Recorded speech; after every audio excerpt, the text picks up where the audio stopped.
things that are popping up here. Now, let's take a look at, here's the Atlas Shrugged. I'm just going to look at the birth dates right now, not the events that was occurring afterwards. And then, using John Galt's birth year of 1950 as direct hits against AR's top secret. So I'm going to put in the dates here. I'm going to put in the Manhattan Project scientists, the key ones that I thought were related to this.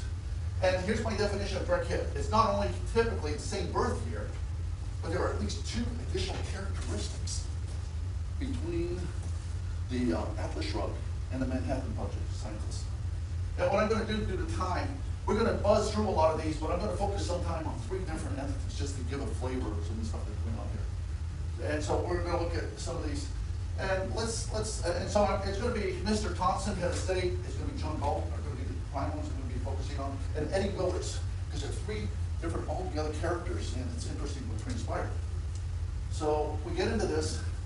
Now, for instance, like, okay, these 2 philosophers, but there wasn't much else in common, so okay, coincidence. Here's the people playing at Mark Moses in the movie you're going to see tonight. I'm not going to get into the specifics here with these due to time. And there was a banker who was also working on Manhattan Project upward funding, very conservative. Some point in time, if you request the Ayn Rand people, I'll make this available to them. So if you like what you hear and they don't know anything about me, I'm some rogue that just showed up. Okay. I don't mean this disrespectfully, but let's say you're done with everything and you make the case that they're tied together. What would that prove? What would that accomplish? I'll show you at the end. Okay. Because it's really the future of this country and the world, because it gets back to its technology again. Okay. Which has been rediscovered. Thank you. So I'm going to zip by that one. There was a direct hit minus the small hit, but not enough. Well, there were a number of things here, but a traitor, I call that coincidence. Here's Robert Stadler as John Galt's graduate physics professor. This guy was same birth year. He was Alvin Weinberg's professor in physics and so forth.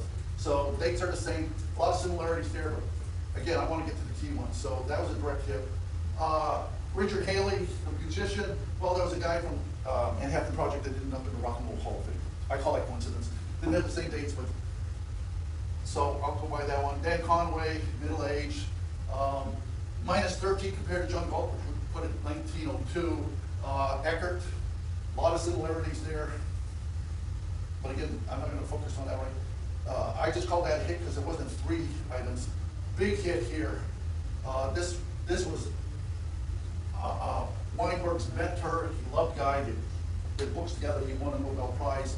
A lot of similarities there, same birthday, and it said in 20th Century Fox how John Galt just couldn't work for a mediocre person. It had to be someone really brilliant, and that's what Wigner was. Amazing individual. So that was a direct hit. Now I'm going to spend a little time on this one because this one is frightening.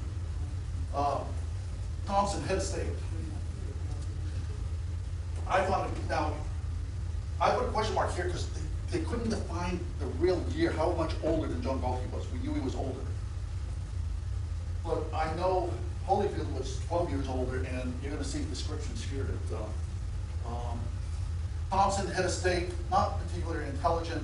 He knows politics, master of public relations, president of the United States. He's supposedly as powerful or more powerful than the president, but she didn't want to disrespect the president. Well, we have this guy, ran away from home at age 15, ran from Kentucky to California, had a 9th grade education, 15-year-old dropout, abusive from Kentucky to Alabama, then to Montebello, California, 1917, 25 years later. They jerry-rigged District 19, which is right next to Hollywood. It's East Los Angeles. And he's going to prove to be the biggest nemesis to Alvin Weinberg and what he's trying to do. There's a huge battle going on there that most people can't see. He will finally lose that spot after 30 years, thanks to Ronald Reagan. The jerry-rigging of districts in California ended in 1970. 72, District 19 was combined with District 13. This guy felt, okay, if we get out, maybe my education and other things, he didn't even run. So, the outlawed gerrymandering in California? What's that? The outlawed gerrymandering in California? Yeah. They made some major changes to it in the early 70s when Reagan was in. It went to the state Supreme Court and they agreed to make some changes. Now, Reason I bring this up is all government funding must, the power he had, they jerry-rigged him even when he got into office, that a lot of committees got combined, and he was all powerful on any money that was expended.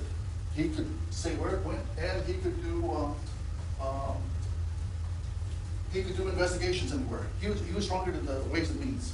And at first I'm thinking, well, lucky son of a gun this guy is. But then I started this, where Roosevelt said, in politics, nothing happens by accident. If it happens, you can bet it was planned on. Yes. But one thing the people who backed him never expected, he left in '74. He's 1980 here. This is my work on the government operations committee. When I first went to Congress, I was put on the Who would have thought someone would interview him when he said it? which was the precursor to the government operations committee. And when the Obama Act was passed in 1946, they reduced 54 committees into 17. And that was when they put a lot of stuff in the executive expenditures, and we renamed it the Committee on Government Operations, because that really was what it was, because we had jurisdiction over the function of every executive agency, bureau, department, level, or other, to investigate them in regard to their efficiency and economy of operation. And we also had the subpoena power, which only one or two committees had. The Ways and Means Committee had the subpoena power on matters pertaining to taxes. And any other committee that wanted the subpoena power would have to go to the floor and get a House resolution passed, giving them the subpoena power for a specific investigation, limited. But it had the all-embracing subpoena power. Like I said, it was like the old woman Mother Hubbard. It covered everything, touched nothing. But anyway, with that subpoena power, I could do things. I could get things done. And I did get things done over the years. This is the guy that later buried the molten salt reactor because he rose to chairmanship over the Joint Committee on Atomic Energy, and he would be the one who ultimately fires Alan Weinberg and says, you don't know what you're talking about. The light water reactor is fine. The Holyfield said that about Weinberg. Yeah, a guy with a 9th grade, 10th grade education. Now, Michael, these descriptions you post, is it possible she might have known about this person? Bear again in mind, she in 9 months has become one of the most brilliant people on how the atomic energy works and all her concerns with government getting involved and so forth. And she's in Hollywood. District 19 is right next door to her.